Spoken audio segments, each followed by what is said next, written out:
Okay, good morning. My name is Kafel. I'm based in the Department of Economics at University. In addition to that, I work as research associated with young lives and engage. So today I will share this first presentation, which focuses on health.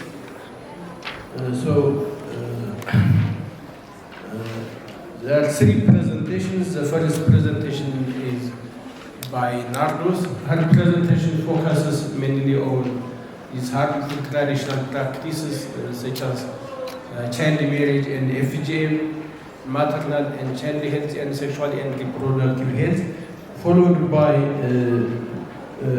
presentation by Dr. Yisak.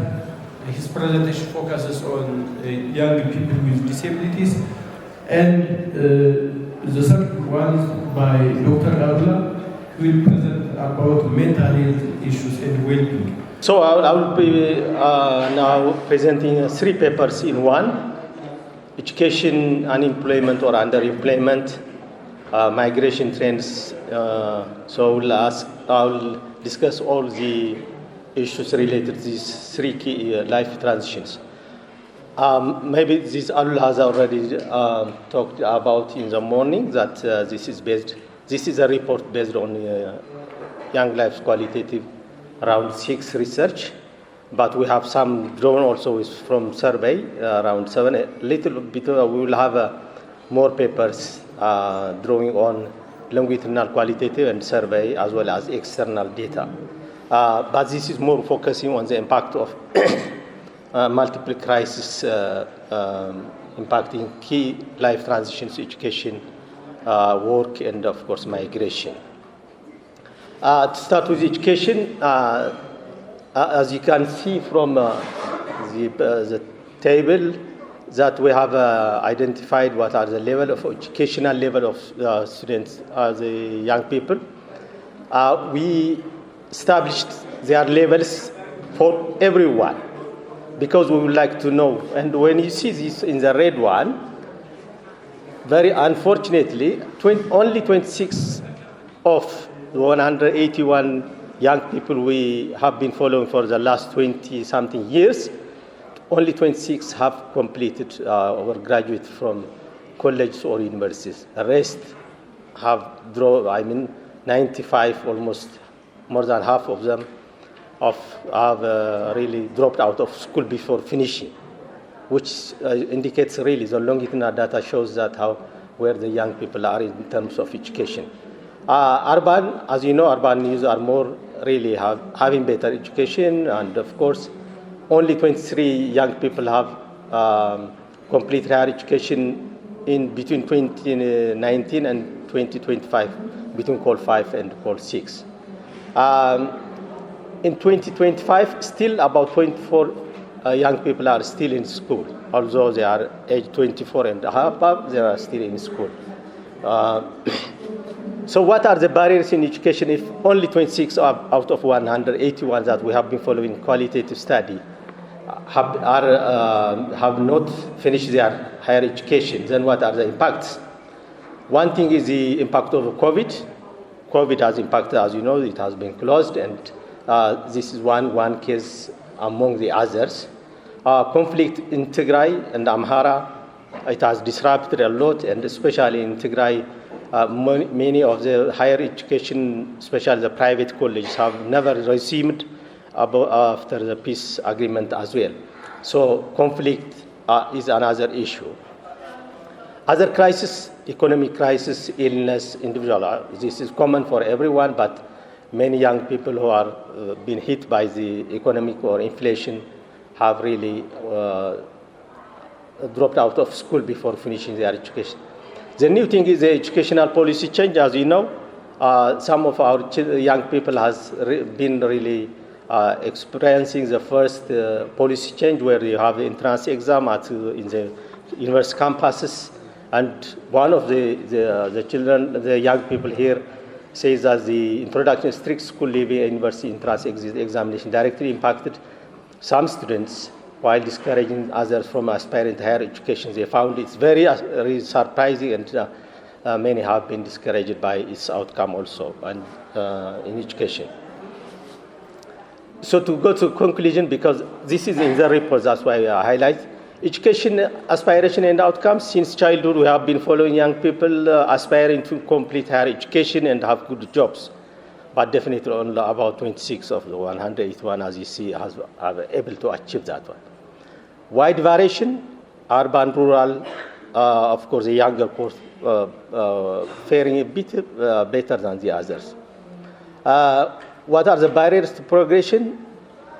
As we have seen, the crisis, COVID, the conflicts, rising education costs, economic hardship, illness, and others. Discouragement due to unemployment. Many young people who were aspiring to go to higher education and got better job are now rethinking that is it really valuable to go to higher education when there is no employment opportunities. So many of our people were saying that this is really discouraging.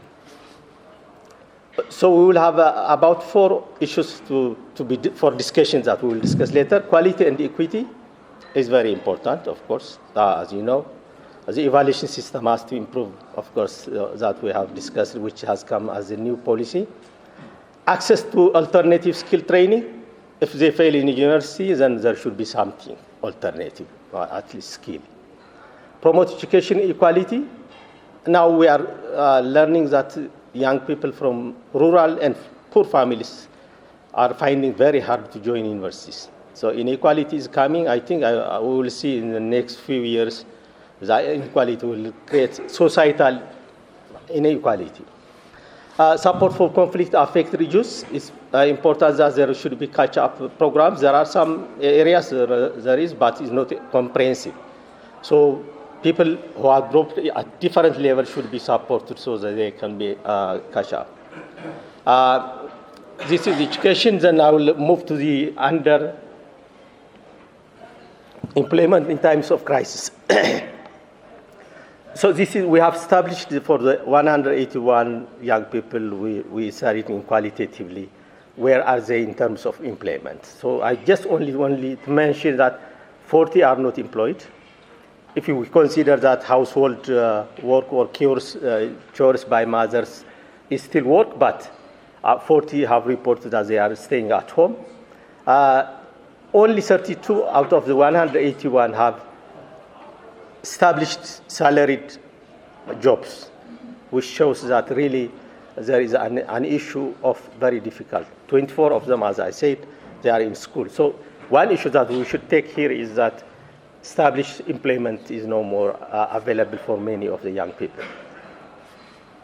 So what are the type of activities they do? Location, urban using informal and employment, wage labor and self-employment, rural predominantly, agriculture. Gender, as you know, very unfortunately, out of the 40 unemployed youth, 32 are women, young women, which shows really they are not established with salary or something. So they do very small things, unpaid or child care or harvesting, petty trade, which is really not stable activity. Agent courts, of course, older courts are faring better. Unfortunately, it should have shown that the young people should have been more opportunity as a longitudinal two-court study, but now, because of the older courts were able to establish a better employment opportunity before the conflicts and other crises. That shows that unlike the other results we find, this shows the otherwise. What are the barriers to employment? As the crisis, the conflict in Northern Ethiopia is really and has been an issue. Like in education, access to credit vanished, for instance, in Tigray, when there was youth cooperatives and they were demolished, they were no more working. So eliminated opportunity for small enterprises. There were a couple of foreign investment in the industries, they were closed and they didn't come back again. So the conflict has impacted a lot. Urban development in Addis Ababa, unfortunately, our young people were very close to the Atkiltara. So it was demolished, and a lot of young people from our study, where we have been following through childhood, they have been dismantled from that opportunity. So a lot of households have been affected, including young people working there. Mismatch between education and jobs, this is really emerging a lot. So young people were expecting that when you go to universities and you go good job or very matching, but nowadays it's very difficult. Either they are unemployed or underemployed. So for instance, I take this one. I graduated in 2019 with a BSc in civil engineering from a university. In 2023, I was employed in a government office as a gardener. Currently, I earn 4,000. This lady, since childhood, we were following. She is a paternal orphan. She works in high courts, sorting out daily labor. Since the age of 12, she completed her education, but she had a degree. But now she is working as a gardener, and sometimes really it makes them unhappy that they invested their whole childhood or their life, but they're still back to gardener or gardener. And she says that she's really feeling demoralized. Another barrier to employment is job security and gender abuse. Of course, young girls, especially in Addis Ababa, have seen that they go everywhere, where in cafes, in hotels, but really abused, and they don't find it secured, so they have to move from one job to other job opportunities. And there are also young people, as I said, 32 of the 40 employed are really unemployed are young women. They are really engaged in small businesses, but it's not secured as such. So it's affecting a lot.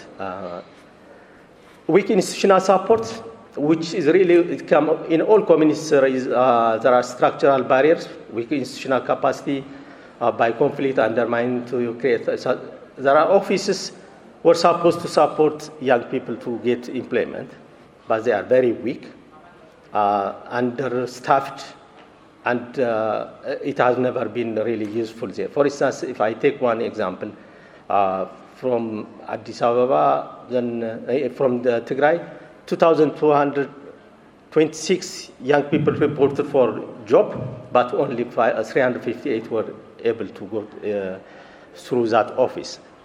It's everywhere. So the institutional support is really very weak.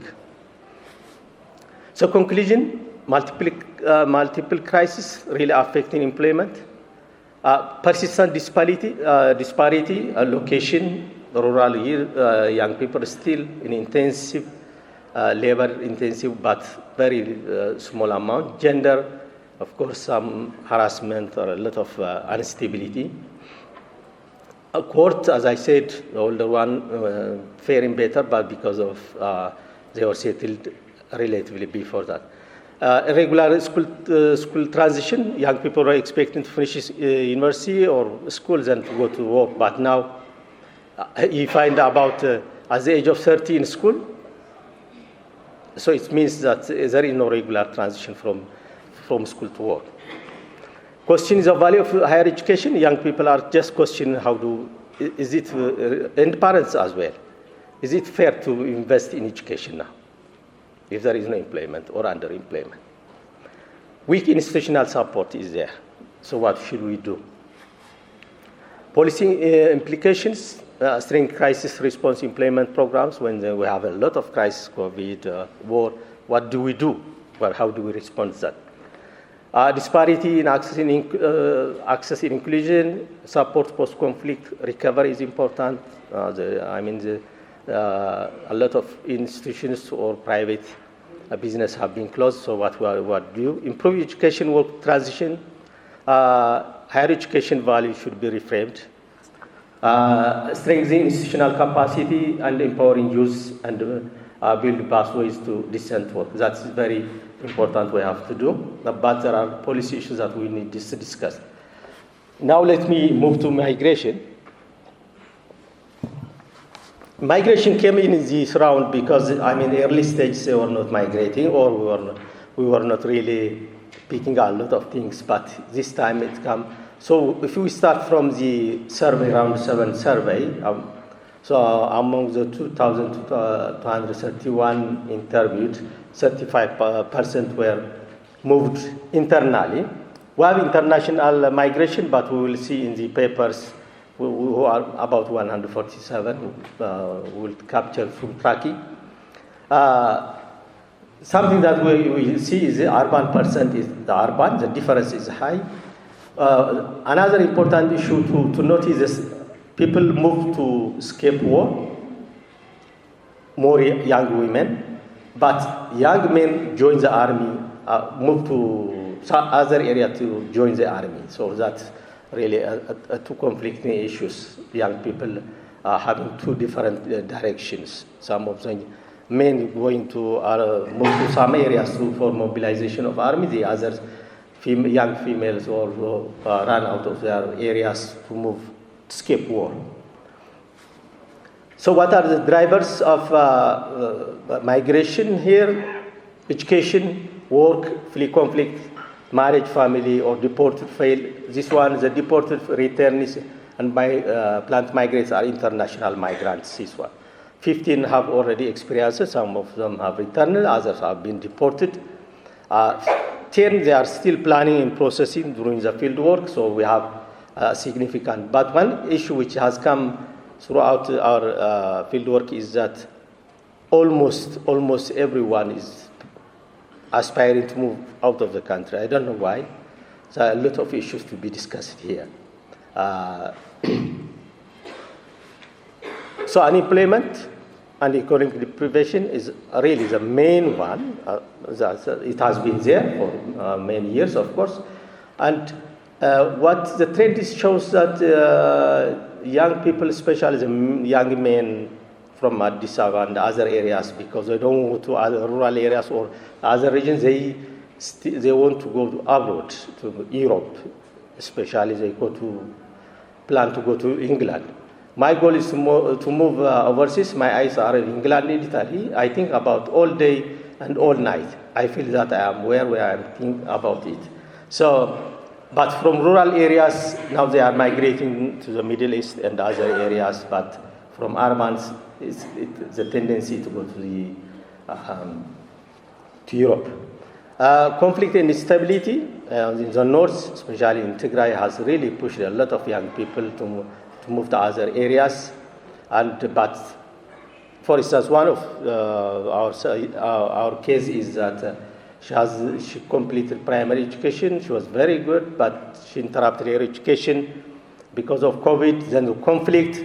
Then she ran away without telling her mother, and on the border she was caught up, and she has to send a lot of money, and her mother has to share her jewelry and other things. So it's really a problem. But it's not always the problem which really initiates or driver for migration. Aspiration for a better life. Through childhood, we have been establishing that what your aspiration. Many young people have been telling us that they want to finish their education here, but to go abroad as well. It's not only for economic in some ways. For instance, if you see this one quotation, 20 of my friends left for Europe and only 4 of remain in one community in Addis Ababa. He is not poor. He was an orphan from childhood. He was a hard-working child. He dropped grade 10 and has a lot of business. But he says the business is not working with a lot of taxation. The house rent is a lot, and there is no peace. So he says that he's collecting or saving money to go to England, and he's planning. He has already returned from the border from Sudan before 2 years, and was still planning to go. It's a bit expensive to go to England, but to Italy is $950.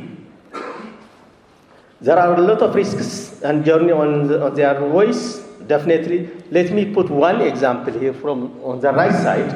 This is an empirical study done in Tigray when we were in the field. And we will capture from the reports, from regional report. about 28,000 in 1 year migrated, returned half of them, but 1,220 died en route when they went to the Middle East and other things. It shows a lot. Female 235 injured, 598. 2 of our sites are within these communities. So that's why I brought this one. So a lot of cases of of injuries or deaths of families, a lot of things, which is included in the report. Failure deportation, a lot of young people have been deported, and even including our young people who are returned from on their way. So what do the implication? It's high cost. Really, migration, illegal migration is very costly. Brokers and ransom demand by traffickers is huge. Cost to reach Europe can reach a million per. They say 1.2 million in Addis Ababa on that time during the data collection. So one thing that the brokers are developing in the communities is that they start with free. They tell until they leave the border. For instance, in Tigray, they say until they reach Afar, they will not ask them for money. Then they start asking some amount. Then it increases everywhere. When the risk increases, then the amount of money increases. So that's where, and in some communities, in one community, there is one trend that if young girls, especially now, young girls are being pushed for that one. If a young girl brings another 4, she will be free to travel without costs. This is the brokers are adapting new things. So a local administrator in Tigray side told us that it's very difficult that people are being told the days of their children, and they have been asked to have letters to contribute money, so they get permission to beg for money in churches or in meetings. So it has been a big burden in the community itself.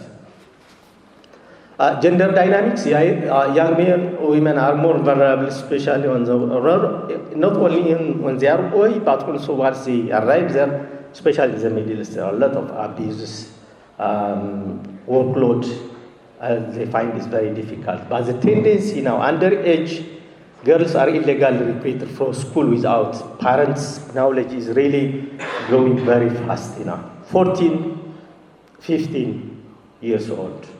Just eloping them to migration.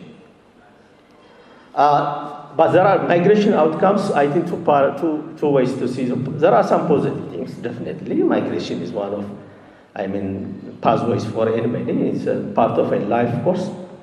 So reaching the planned destination and finding a job, some find. For instance, one typical, it's a very small example, but one typical example is a lady who migrated at the age of 17 from our studies because she was living, her mother was living in a rented house, and it was a lot of pressure from the landlord, and she was pushed by that one. She went there and brought some money and built a house. That's a satisfaction, but at the expense of education and also health problem for her. It's really failing a lot of problem because of the workload in the Middle East. Still, she feels a pain and she cannot stand for an hour in working in her shop.